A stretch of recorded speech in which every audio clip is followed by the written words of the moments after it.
Hello friends, तो start करते हैं आज की ये हिस्ट्री की एमसीक्यू प्रैक्टिस सीरीज़ को। तो आज का पहला क्वेश्चन है, भारतीय आंदोलन के संदर्भ में सही कथन का चयन करें। अलवर सन्यासी भजनों का संग्रह दिव्य प्रबंध के रूप में किया जाता है। अलवर सन्यासी काव्य साहित्य तिरुमुरई का संकलन तमिल वेद कहा जाता है। अलवर के बारे में यहाँ पे पूछ रहे हैं। The collection of Alvar saint hymns is known as Divya Prabandham. तो जो अलवर्स थे वो कौन थे? फॉलोअर्स ऑफ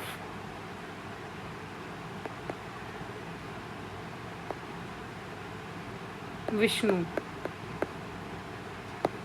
और अलवर सन्यासियों के जो भजन होते थे उनका संग्रह को दिव्य प्रबंध कहा जाता था। इस स्टेटमेंट में ये कहा गया है। अगले स्टेटमेंट में कहा गया है कि अलवर सन्यासी काव्य साहित्य तिरुमुरई का संकलन तमिल वेद कहा जाता है।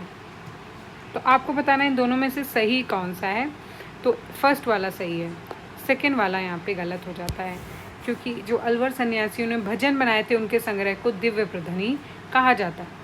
निम्नलिखित में से कौन सा हिंदू धर्म का गहन भावनात्मक रूप है जो 16वीं शताब्दी से पनपा था, मुख्यतः बंगाल और पूर्वी उड़ीसा में?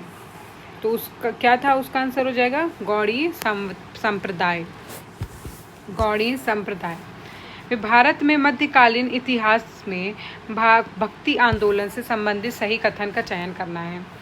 तो पहला स्टेटमेंट कहता है आस्तिक भक्ति प्रवृत्ति जो मध्यकालीन हिंदू धर्म में उभरी और बाद में बौद्ध धर्म में क्रांति हुई। दूसरा कहता है मध्ययुगीन हिंदू धर्म में उभरे आस्तिक भक्ति प्रवृत्ति और बाद में जैन धर्म में क्रांति। तीसरा कहता है मध्ययुगीन हिंदू धर्म में उभरे आस्तिक भक्ति प्रवृत्ति और बाद में सिख धर्म में क्रांति हुई। तो इसमें थर्ड वाला जो है वो मध्यकालीन इतिहास भक्ति आंदोलन के बारे में जो है वो सही हो जाता है। भक्ति शब्द का किससे संबंधित है? तो भक्ति मूल भाव से ली गई है जिसका अर्थ विभाजन है। इसका ये जाएगा ये आंसर। निम्नलिखित में से कौन सा पाठ आध्यात्मिक स्वतंत्रता और रिहाई के 3 तरीकों में से एक के रूप में भक्ति मार्ग का परिचय देता है? Which of the following text introduces भक्ति मार्ग as one of the 3 ways to spiritual freedom and release? तो इसमें आंसर है भागवत गीता। निम्नलिखित में से किस अवधारणा में हिंदू धर्म के भक्ति आंदोलन ने परमात्मा की प्रकृति के इमेजिंग के 2 तरीके देखे? Which of the following concept the Bhakti movement of Hinduism saw 2 ways of imagining the nature of divine Brahman? तो इसका आंसर हो जाएगा निर्गुण और सगुण। ये 2 रास्ते थे, ठीक है, जिससे क्या imaging the nature of divine, भगवान का एक रूप जो दिखता है वो किन 2 रास्तों से दिखता है यहाँ पूछा जा रहा है। तो वो हो जाएगा निर्गुण और सगुण। भारतीय समाज में भक्ति आंदोलन के सामाजिक प्रभाव से संबंधित निम्नलिखित कथनों पर विचार करें। भक्ति आंदोलन मध्ययुगीन हिंदू समाज का एक भक्तिपूर्ण परिवर्तन था जिसमें वैदिक अनुसंधानों या वैकल्पिक रूप से मोक्ष के लिए वैचारिक भिक्षु जैसी जीवन शैली ने व्यक्तिगत रूप से परिभाषित देवता के साथ व्यक्तिवादी प्रेम संबंध का मार्ग प्रशस्त किया था। द्वितीय भक्ति आंदोलन ने शूद्र और अशूद्र समुदायों की महिलाओं और सदस्यों को आध्यात्मिक उद्धार के लिए एक समावेशी मार्ग प्रदान किया था। तो यहाँ पे ये दोनों स्टेटमेंट, यहाँ पे सेकंड स्टेटमेंट है, यहाँ से स्टार्ट है, दोनों ही स्टेटमेंट भक्ति का आंदोलन के हिसाब से सही हो जाते हैं। निर्गुणी भक्ति पर निम्न से किस संप्रदाय पर जोर दिया गया है? गुण के बिना एक परमात्मा की भक्ति, लेकिन ये परमात्मा के निर्गुण और सगुण दोनों रूप को स्वीकार करता है। Which of the following sect is emphasized on निर्गुणी भक्ति? Devotion to divine without गुण, but it accepts both Nirguni and सगुण form of the divine। तो ये सिख धर्म है। चैतन्य महाप्रभु 16वीं शताब्दी में एक सन्यासी हिंदू भिक्षु और समाज सुधारक थे। तो कहाँ पर थे ये पूछ रहा है। चैतन्य महाप्रभु किस एरिया से बिलोंग करते थे, किस जगह से बिलोंग करते थे? उन्होंने बंगाल में काम किया था। श्री रामानुजाचार्य एक भारतीय दार्शनिक थे और उन्हें किसके सबसे महत्वपूर्ण संत के रूप में पहचाना जाता था। तो वो श्री वैष्णविज्म के वो सबसे बड़े संत थे, सबसे इम्पोर्टेंट। शैव नारायणों और वैष्णव अलवरों ने निम्न शासकों में से किसके तहत भक्ति पंथ का प्रचार किया था? ठीक है, तो वो कौन सा वंश था? पल्लव, पांड्य और चोल। निम्नलिखित में से कौन से भक्ति संत थे जिन्होंने द्वैत या अद्वैत में के अपने सिद्धांत के माध्यम से हिंदू धर्म का एक नया अभिविन्यास किया था? Who among the following Bhakti saint gave a new orientation of Hinduism through his doctrine of Advait और Monism? इसका आंसर हो जाएगा शंकर। भक्ति संत रामानुज के संबंधित निम्नलिखित कथन पर गौर करें। Consider the following statement related to bhakti saint Ramanuja. उन्होंने विशिष्ट अद्वैत का उपदेश दिया। उन्होंने कहा कि ईश्वर सगुण ब्राह्मण है। कौन सा इसमें से स्टेटमेंट सही है संत रामानुजन के हिसाब से? तो यहाँ पे दोनों ही स्टेटमेंट जो हैं वो सही हो जाते हैं।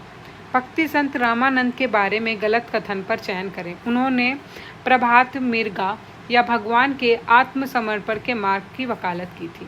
उन्हें द्वैत या जीवात्मा और परमात्मा के द्वंद्व का प्रचार किया था।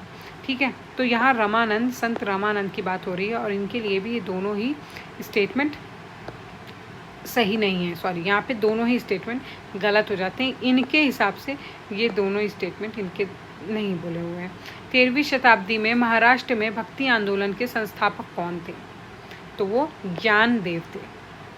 भक्ति संत जो शिवाजी के समकालीन थे, तो इसका आंसर हो जाएगा संत तुकाराम। निर्गुण ब्राह्मण की अवधारणा निम्नलिखित में से किससे संबंधित है? Which one of the following is related to the concept of nirguna Brahman? तो इसका आंसर हो जाएगा अद्वैत। भक्ति संत चैतन्य प्रथम से संबंधित निम्नलिखित कथन पर गौर करें। उन्होंने बंगाल में कृष्ण पंथ को लोकप्रिय बनाया था। उनका मानना है कि प्रेम और भक्ति गीत और नृत्य के माध्यम से एक भक्त भगवान की उपस्थिति महसूस कर सकता है। तो यहाँ पर संत चैतन्य जो बंगाल से थे, उनके बारे में दोनों ही स्टेटमेंट यहाँ पे सही हैं। निम्नलिखित में से कन्नड़ क्षेत्र में द्वैत या जीवात्मा और परमात्मा के द्वंद्व का प्रचार किसने किया था? तो इसका आंसर हो जाएगा माधव ने। निम्नलिखित में से किस भक्ति संत ने कहा कि दुनिया की अशुद्धियों के बीच शुद्ध रहो? तो ये आंसर गुरु नानक। जो भक्ति काल के बारे में हम यहाँ पे पढ़ रहे हैं। भक्ति आंदोलन की विशेषताओं का पता लगाएं। अनुसंधानों, कर्मकांडों और अंधविश्वास की निंदा की थी। तो ये सही है। कई संत द्वारा मूर्ति पूजन की अस्वीकृति उपरोक्त में से कौन सा कथन सही है? तो हाँ, कई संतों ने मूर्ति पूजा को स्वीकार नहीं किया था। तो यहाँ पे दोनों ही स्टेटमेंट सही हो जाते हैं। भक्ति पंथ में कार्डिनल सिद्धांत के संबंधित निम्नलिखित कथनों पर विचार करें। यह एक व्यक्तिगत ईश्वर की भक्ति को प्रभावित कर रहा था, जिसकी कृपा मोक्ष या मुक्ति प्राप्त करने का एकमात्र साधन था। तो यहाँ पे ये स्टेटमेंट सही हो जाता है। इसने एक व्यक्तिगत ईश्वर के विचार पर बल दिया और ईश्वर की उपस्थिति और बाहरी संस्कारों और समारोहों की निरर्थकता में जाति व्यवस्था की बेरुखी को इंगित किया था। तो यहाँ पे दोनों ही जो है स्टेटमेंट यहाँ पे सही हो जाते हैं।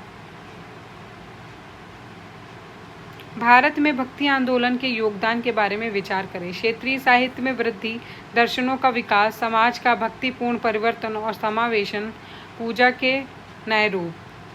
तो यहाँ पर आपको क्या बताना है कि इनमें से इनमें से किसमें भक्ति आंदोलन का योगदान था? तो इन सभी का योगदान था।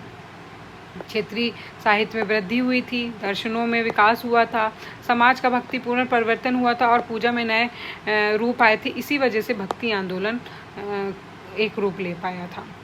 अलवर संतों के भजनों के संग्रह का क्या नाम है? तो उसको क्या कहते हैं? दिव्य प्रभाव।